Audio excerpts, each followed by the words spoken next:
Hi everybody, it's Helen Birch here. In today's video, I'm going to be answering the question, why is sex still so bad for countless women?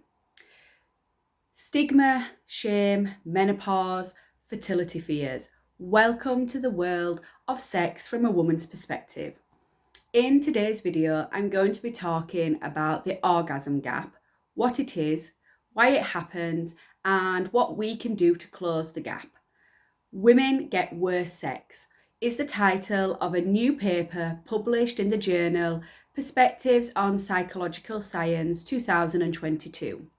In the paper, psychologists researched the difference between sexual experiences of men and women, and their findings found that the physical experience of male and female sexual intercourse and desire differed, with the authors arguing that the sex that women get is not just different, but is also of a lesser quality.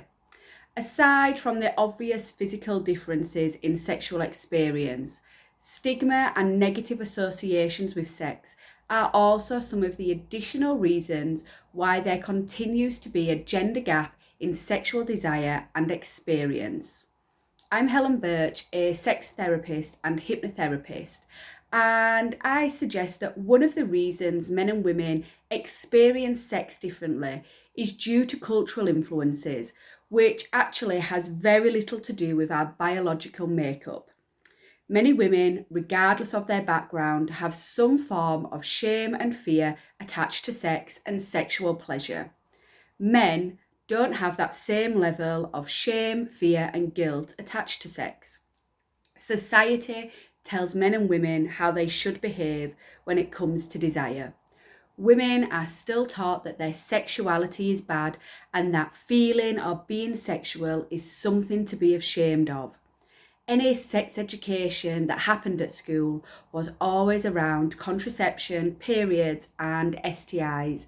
It was also very male orientated, focusing on penetration, putting condoms on, etc.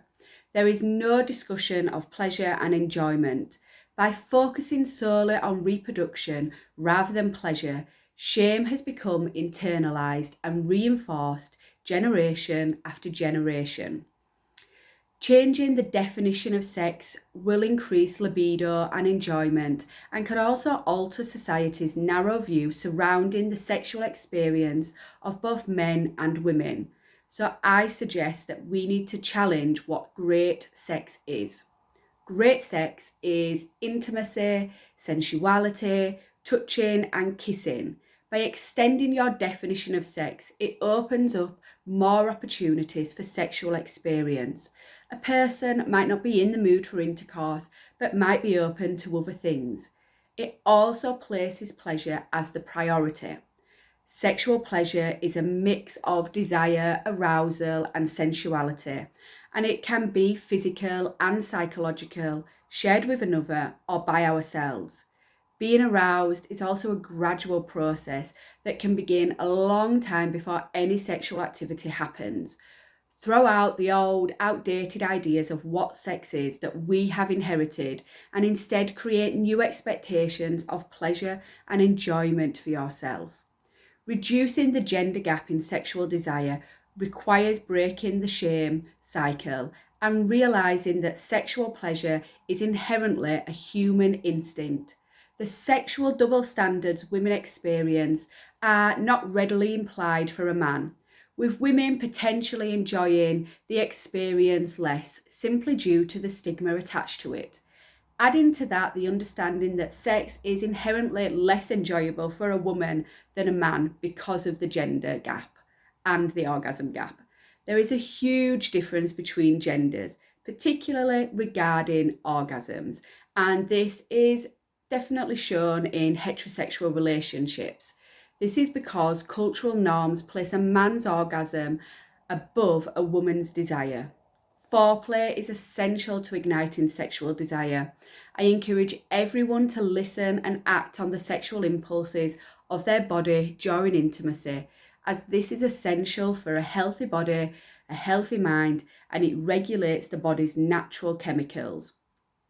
By changing the way that sex education is delivered and having age-appropriate conversations can provide people with a better and more realistic perspective on sex. Sex education needs to move beyond one or two lessons and instead become an ongoing conversation that evolves and changes depending on maturity. We should also encourage anatomically correct terms for the genitals and for body parts. By doing this, it removes the stigma and shame attached to them. While the experiences of men and women can never be comparable, the varying differences in how sexual relationships are experienced can depend on our gender, but it is susceptible to change. Countering the stigma, increasing sex positivity, and challenging the definition can reduce the gender gap in sexual desire. I suggest things such as foreplay, equality in the orgasm gap, communication, and reconnection are all ways to counter that imbalance. When it comes to foreplay, I recommend turning the brain on. To improve quality and satisfaction, arousal needs to move beyond the genitals. Getting the brain on board primes the body for sexual pleasure, and it gets the blood moving around to the parts of the body responsible for pleasure, body parts such as the pelvic floor. Foreplay puts pleasure as the focus rather than orgasms or penetration. Taking your time, igniting all the nerve endings in the body, allows the mind and body to connect, and it awakens the brain to the idea of sex.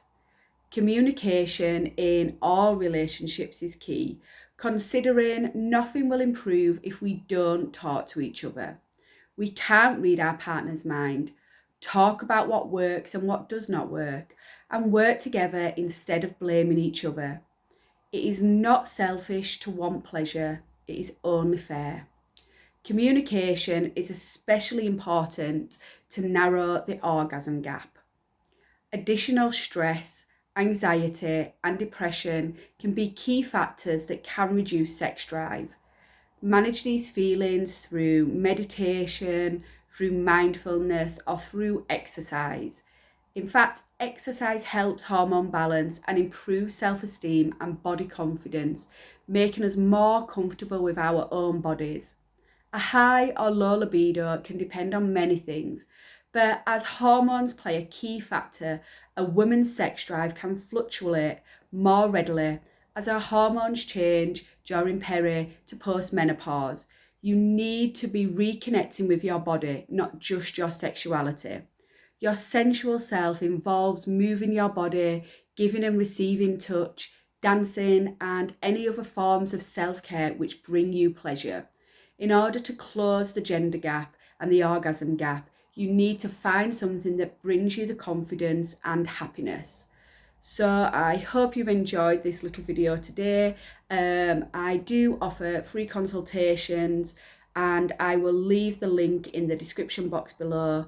Thank you very much for watching. I hope you have a better perspective on why women still get sex worse off and what the orgasm gap is and how to close it.